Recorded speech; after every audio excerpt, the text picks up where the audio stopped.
The bombing of Darwin and the Japanese mini-submarine attack on Sydney Harbour in 1942 are well-documented episodes in Australia's rare home front experience of war. Not so well known, though, is the Japanese air raid on the northwest pearling town of Broome just weeks after the Darwin attack. It's estimated more than 100 people died, mostly Dutch women and children who'd just fled Java after the fall of Singapore.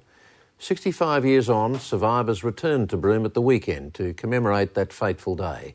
Kelly Tannock reports, and Aboriginal and Torres Strait Island viewers should be aware that it contains images of deceased persons.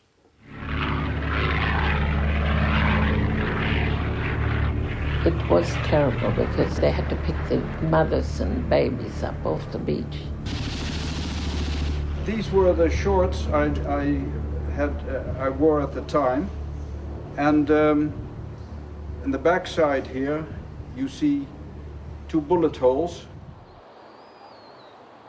In a town now famous for its pearls, resorts and high-priced real estate, there is little to suggest Broome was once the target of a devastating Japanese air attack.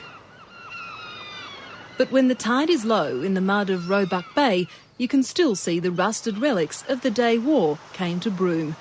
The Dutch flying boat wrecks have been there since the Japanese planes fired down on them on March the 3rd, 1942. In a matter of months, Japan had taken Singapore and was advancing south towards Australia. Darwin had been devastated by Japanese bombers. With Java facing invasion, Allied commanders began evacuating what was then the Dutch East Indies.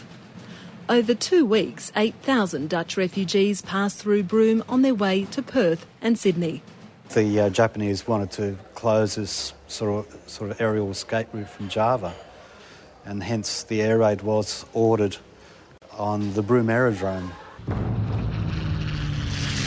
When the Japanese pilots arrived here, they found 15 large flying boats at anchor, and it would have been beyond their wildest expectations. The flying boats on Roebuck Bay were full of Dutch families who'd left Java the previous day. They had been waiting to take off.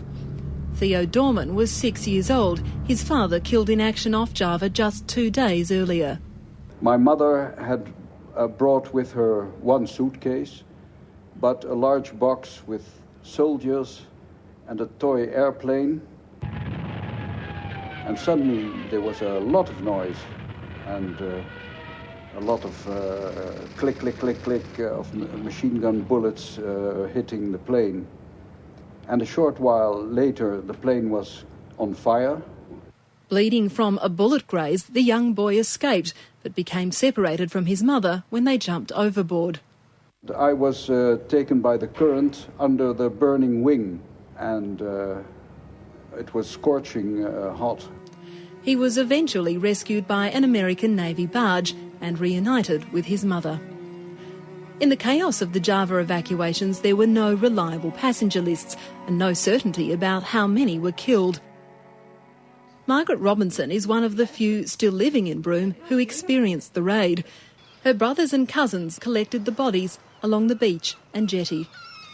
They put it on a mass grave on the front beach.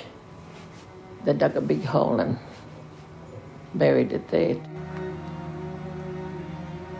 About 30 bodies were found and have been reinterred in Perth, but dozens more are thought to have perished in the sea.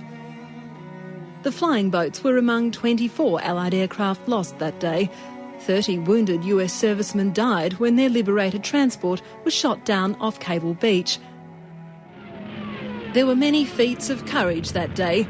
Charlie D'Antoine was refuelling the flying boats when the enemy attacked, and his heroic swim through the burning wreckage saved many lives. He didn't see it as a heroic thing.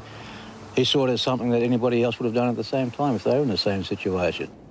In the Netherlands, the Kimberley man was proclaimed a hero, although he declined an invitation to attend a royal reception there. But in Australia, Charlie D'Antoine's bravery went unrecognised.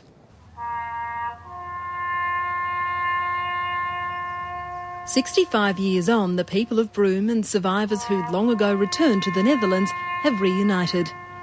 Theo Dorman, now a retired Lieutenant Commander of the Dutch Navy, returned for the first time to attend the weekend's formal commemorations. But it was his discovery of a small, unlabelled relic at the Broome Museum which transported Theo Dorman instantly to that steaming morning on a plane in Broome. This was my little toy soldier that I played between the blisters of the Catalina, just before the attack started. Well, it's of course more or less closing a page, but on the other hand, yes, having peace with what happened. Another small but dramatic slice of Australian history. Kelly Tannock with that report, and that's the program for tonight. We'll be back at the same time tomorrow, but for now, good night.